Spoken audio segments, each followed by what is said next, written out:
Après sa décision de ne pas se représenter à la prochaine élection, Joseph Kabila a 3 autres décisions courageuses à prendre. Le président sortant appelé à régler les cas prisonniers politiques, machine à voter, et restructuration de la CENI. Ainsi, il sortira par la grande porte et restera dans les annales de l'histoire de la RDC. Dans 4 mois, la République démocratique du Congo sera face à l'histoire. Joseph Kabila, au pouvoir depuis 2001, devra céder son fauteuil à un des 26 candidats, dont les dossiers ont été déposés à la CENI, en attendant le quitus de la Cour constitutionnelle. Le chef de l'État sortant qui a toujours promis de respecter la Constitution, est finalement passé de la parole à l'acte. L'homme a finalement désigné son dauphin, contre toute attente, qui devra représenter le Front commun du Congo, FCC, à la présidentielle du 23 décembre 2018. Kabila ne sera donc pas candidat. Cela est bien couché aussi bien dans la Constitution que dans l'accord de la Saint-Sylvestre. Pour ceux qui craignaient que Shadary dépose plutôt le dossier de son autorité morale, surtout avec la présence de Néhémie Mouilania, la liste produite par la CENI, reprenant les 26 candidats provisoires, coupe court à ces rumeurs. Le nom de Shadary est bel et bien repris, et Joseph Kabila n'y figure pas. Ce geste de Joseph Kabila est aussi bien salué par des organisations internes de la société civile, la classe politique tant de l'opposition que de la majorité, que la communauté internationale. L'unique préoccupation reste principalement la crédibilité du processus. Pour y arriver, il faudra notamment trouver une solution avec la fameuse machine à voter, rendre le processus inclusif, en permettant à tout le monde d'y participer, et reconfigurer la CENI. Le chef de l'État sortant s'est plaint, une fois, de manquer 15 meilleurs éléments dans son entourage. Eh bien, il vient de démontrer que le besoin est toujours là. Pour preuve, il a déjoué les pronostics de tous ceux qui l'encourageaient de postuler pour un 3e mandat. Scientifiques, professeurs d'université, militants flatteurs, sont pris à contre-pied. Même les membres de l'AMP présents au point de presse du 8 août de Lambert Mende n'ont pas applaudi frénétiquement, à l'annonce du nom du dauphin. Dans cette même logique, Joseph Kabila en sortira ragaillardi, s'il s'implique personnellement dans la libération de tous les prisonniers politiques, et d'opinions coffrées dans différents cachots à travers le pays. Aussi, il s'attirera la sympathie de la communauté tant nationale qu'internationale, au cas où il autorisait, en tant que magistrat suprême, le retour des exilés politiques, dont Moïse Katumbi, de manière à prendre part au processus. De même, tous les acteurs politiques de l'opposition, ainsi que la majorité du peuple congolais, désapprouvent l'usage de la machine à voter. Surtout qu'il n'y a aucun consensus autour de cette question qui fâche. Les uns voient derrière cet outil une stratégie pour tricher, les autres, par contre, le soutiennent, et encouragent le président de la CENI à foncer. Pour couper court aux rumeurs de tricherie, le président sortant ferait mieux de faire en sorte que cette machine soit écartée du processus, surtout qu'elle ne figure ni dans la loi électorale, encore moins dans le calendrier du 5 novembre 2017.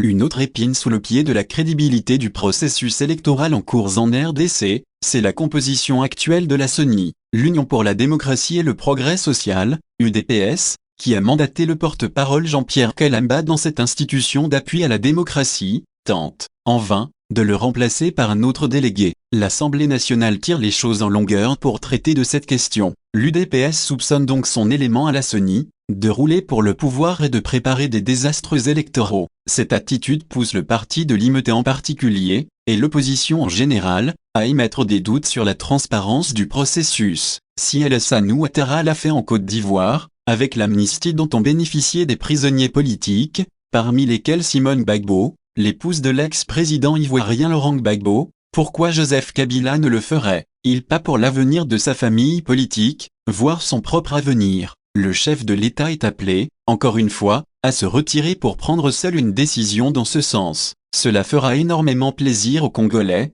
et pourra même jouer sur les résultats de futures élections. Si les ex-M23 sont libérés, pourquoi pas Eugène Diomine Dongala, Jean-Claude Mouyambo ou encore Franck Diongo qui n'ont tué personne?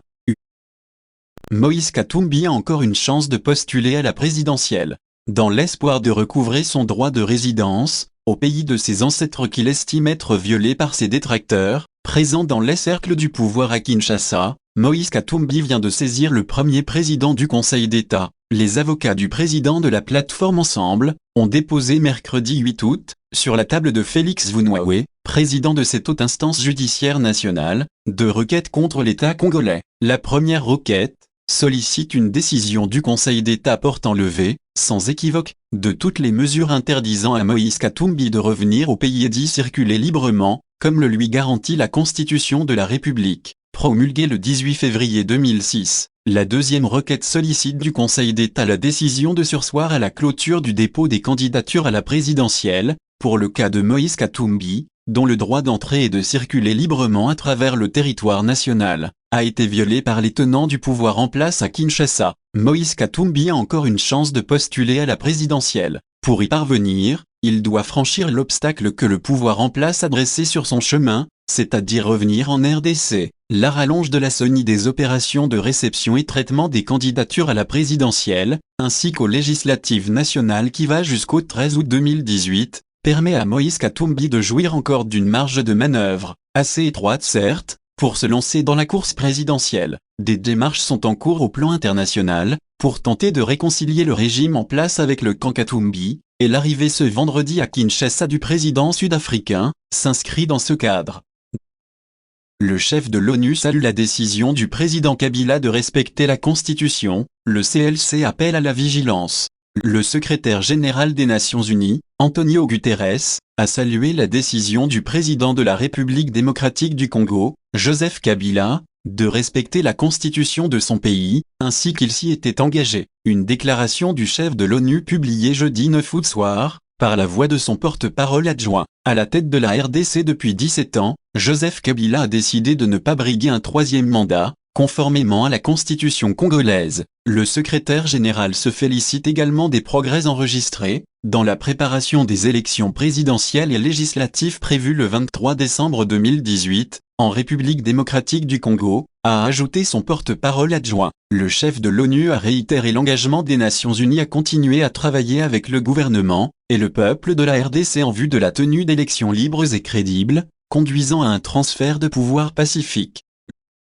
Dans un communiqué intercepté hier tard dans la soirée, le comité laïque de coordination, tout en se disant déterminé à défendre l'intérêt du peuple, accepte de manière temporaire de surseoir à son programme d'action du 12, 13 et 14 août, pour faire preuve de bonne foi et encourager, en même temps, le chef de l'État et la CENI à prendre, de bonne grâce et non plus au prix du sang, toutes les dispositions nécessaires et urgentes, pour garantir au peuple congolais son droit le plus légitime aux élections crédibles, inclusive, apaisée et transparente. Le combat continue, mais, le comité laïque de coordination, dans ce même communiqué, relance l'appel à ces préalables majeurs, à savoir, non à l'exclusion de certains acteurs aux élections, non à l'utilisation de la machine à voter non prévue par la loi, non à l'utilisation d'un fichier électoral corrompu par la présence de millions d'électeurs fictifs et sans empreinte digitale, au mépris des recommandations de l'OIF. Non à l'instrumentalisation de la SONI qui risque manifestement d'organiser une parodie d'élection enfin, non à l'entretien d'un climat préélectoral malsain du fait de la non-mise en œuvre,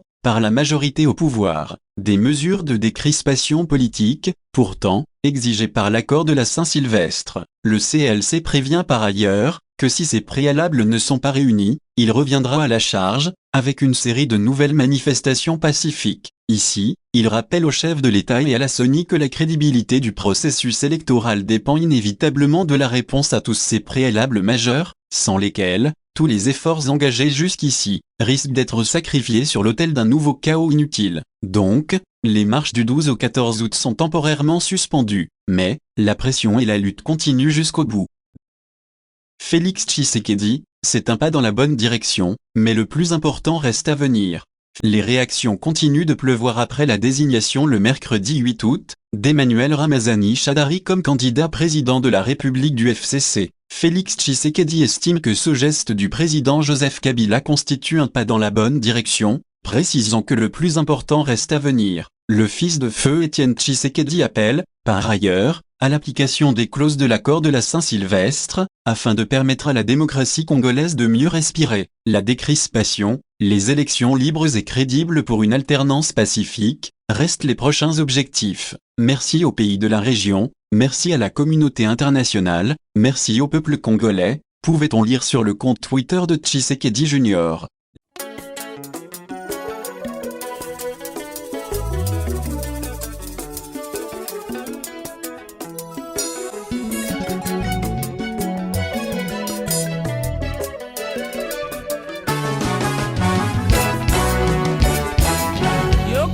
mobali yoka yoka ndeko yoka awozwi mokano ya kobala libala eloka kosakana te linga mwasi na yo banga mobali na yo ozala na vie de prière wana libala ekomela swaswe ya ndako na yo mobali azali bebe mwasi nde bebe yu mobali azali moninga na yo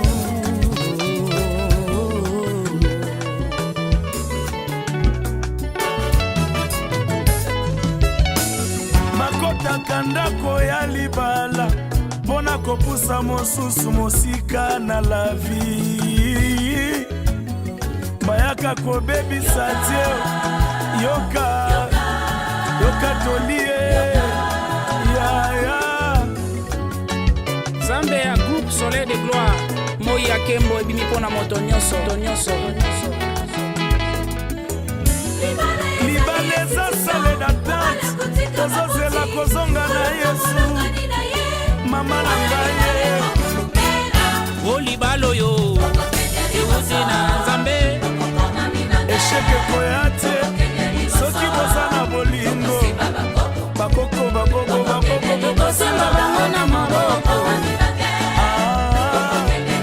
liboso o libala oyo ewuti na nzambe moto akaboka te o banguna na soni ye tokosimba bakoko tokokende liboso soki toza na bolingo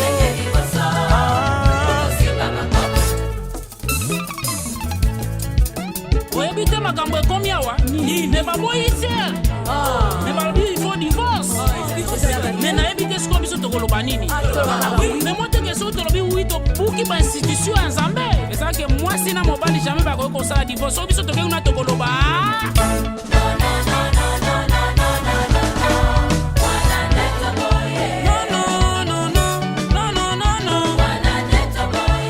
toboyi divorce na libala oyo Wadi bakadi lendela Didi mupeja Uniza Sanjola Papaye